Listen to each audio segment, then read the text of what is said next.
기도합니다. 하나님 아버지 감사합니다. 오늘 30일 월요일입니다. 오늘도 말씀으로 하루를 시작하며 또 한 주간의 새날을 시작하는데 모든 성도들 가정을 견고히 지켜주시고 직장생활 든든히 붙잡아 주시고 우리 중고등부 수련회 가고 오는데 잘 지켜주시고 은혜 받게 하시옵소서. 예수님의 이름으로 기도합니다. 아멘.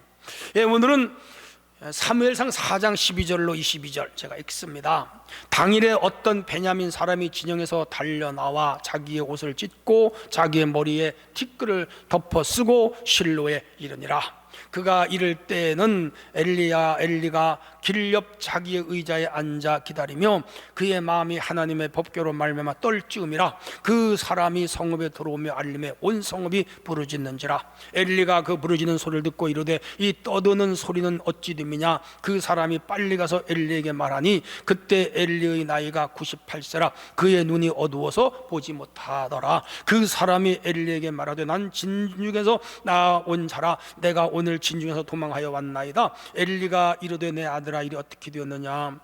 소식을 전하는 자가 대답하여 이르되 이스라엘이 블레셋 사람들의 앞에서 도망하였고 백성 중에 큰 살육이 있었고 당신의 두 아들 홈니와 비느하스도 죽임을 당하였고 하나님의 법궤는 빼앗겼나이다. 하나님의 궤를 말할 때에 엘리가 자기의 의자에서 뒤로 넘어져 문 곁에 목이 부러져 죽으니 나이가 많고 비대한 까닭이라. 그가 이스라엘의 사사가 된 지 40년이었더라. 그의 며느리 비느하스의 아내가 임신하여 해산 때가 가까웠더니 하나님의 궤를 빼앗긴 것과 그의 시아버지 남편이 죽은 소식을 듣고 갑자기 아파서 몸을 굽으려 해산하려고 죽어갈 때에 곁에 서 있던 여인들이 그에게 이르되 두려워하지 말라 내가 아들을 낳았다 하되 그가 대답하지도 아니하며 관념하지도 아니하고 이르기를 영광이 이스라엘에서 떠났다 하고 아이 이름을 이가봇이라 하였으니 하나님의 궤를 빼앗겼고 그의 시아버지와 남편이 죽었기 때문이며 또 이르기를 하나님의 궤를 빼앗겼으므로 영광이 이스라엘에서 떠났다 하였더라. 아멘. 오늘 월요일입니다. 하나님 은혜가 여러분의 이 한 주간도 함께 하시기를 바랍니다. 엘리 가문의 몰락과 하나님 말씀의 성취라는 주제로 말씀을 증거하겠는데 오늘 이 내용이 좀 길잖아요. 여러분 스토리는 되게 아시잖아요. 그래서 한 절 한 절 하는 그 강해 형식의 디테일은 못하겠고 오늘 전체적인 개념을 두 대목으로 나누어서 설명을 할게요. 12절로 18절의 엘리의 죽음입니다. 전쟁이 패배했어요. 블레셋이 크게 쳤습니다. 그날 3만 명이 죽었잖아요. 그런데 그 이제 베냐민 사람 하나가 전쟁터에서 나와가지고 실로에 있는 성읍으로 돌아오면서 전쟁에 졌다, 법궤 빼앗겼다, 엄청나게 죽었다, 홈니 비느하스 대사장 2명도 죽었다 소식을 알면서 울면서 전하면서 백성들이 길가에 나와 그 얘기 듣고 다 놀랬어. 막 울어. 슬프죠. 그 전쟁에 젊은 사람 죽은 것도 슬프고 제사장 2명 죽은 것도 안타깝지만은 이들에게 가장 중요한 게 법궤였는데 법궤는 하나님이 이스라엘과 함께하는 증표잖아요. 근데 그걸 뺏겨버렸어. 이방 나라한테. 하늘이 무너진 거예요. 땅이 꺼진 거예요. 부모님이 죽은 것보다 더 두려운 게 법궤 빼앗긴 겁니다. 뺏겨버렸어. 그거 들고 나가면 전쟁에 이길 거라고 그랬는데 졌어. 그게 우상이 된 거로. 하나님 계명을 지켜야지. 신명기 언약, 저 신에선 언약을 지켜야 돼. 하나도 안 지키고 껍데기 들고 나간 거라. 오늘 십자가 들고 나간다고 귀신 떠나가는 거 아니에요. 그건 영화에 나오는 얘기요. 그 미신이요. 십자가 목걸이 걸고 다닌다고 해서 내게 병이 안 걸리는 거 아니에요. 그건 부적에 불과해요. 내가 하나님 말씀을 진실로 지켜야 돼. 진실로 지켜야 돼. 백성들은 초조하게 전쟁 소식 기다리죠. 우리도 전쟁을 한다면 국민들이 매일 아침 텔레비 앞에 라디오 앞에 앉아 있을 거 아니요, 신문 볼 거 아니요, 인터넷 앞에 앉을 거 아니요. 어떻게 됐을까 궁금하죠. 자, 그래서 엘리도 길 옆에 이제 성전 길 옆에 앉아가지고 있었는데 나이가 98세요. 눈이 잘 안 보여. 아주 늙은이죠. 그런데 그 베냐민 사람이 오면서 전하는 소식을 듣고는 가까이 와라. 나한테 전쟁 소식 좀 알려줘라. 그랬더니 전쟁에 졌습니다. 제사장님 졌어요. 그리고요 3만 명이 죽었습니다. 대패했습니다. 미안하지만 홈리와 비느하스도 죽었습니다. 일찍이 선지자가 한 말이요, 엘리는 상당히 마음속에 이미 받아들였을 거예요. 그런데 법궤를 빼앗겼습니다. 그 말에 깜짝 놀랐어. 뒤로 나자빠졌어. 목이 부러졌어. 경추라고 있어요. 1, 2, 3번 경추. 그거 부러지면요 죽어요. 하반신 마비가 되든지. 얘가 죽어버렸어. 야, 그가 뇌세했고 눈도 없고 나이도 많은데도 원인이 있지만은 중요한 것은 그가 이스라엘의 지도자로서 영적으로 죽어 있었어. 영성이 완전히 사라졌어. 하나님 중심, 예배 중심, 성전 중심, 말씀 중심이 아니었어. 그 성전에서부터 이들이 타락했어. 자기 아들들이 못된 행패를 부리고 다는 불량자인데 아버지가 그들을 단속을 못했어요.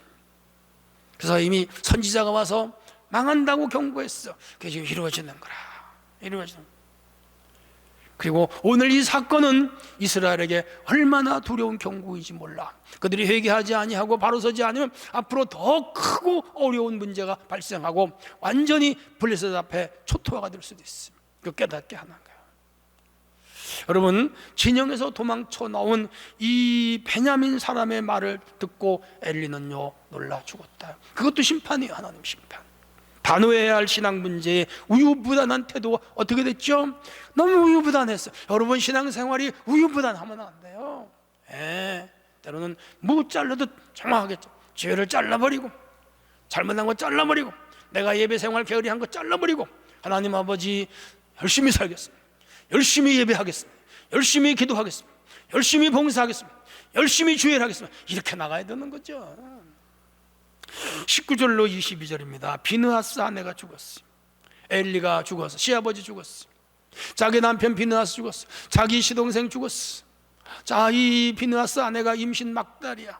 오늘날 해. 그런데 가족이 죽었다는, 시아버지 남편 죽었다는 소식을 듣고 충격받아서 그만 아기가 나왔어. 근데 그날 이미 그 해산이 난산이야. 그래서 이 며느리가 죽어가면서 영광의 하나님 떠나갔다. 이가봇 이 아들 이가봇이라 그렇게 지었어. 숨을 몰아쉬면서 죽었어.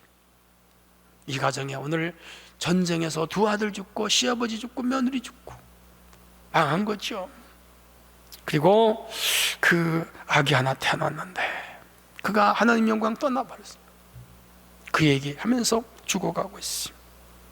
슬픈 일이죠. 마음이 아픈 일입니다. 하나님의 법궤를 빼앗긴 것은 하나님을 잃어버린 거라. 그건 곧 저주예요.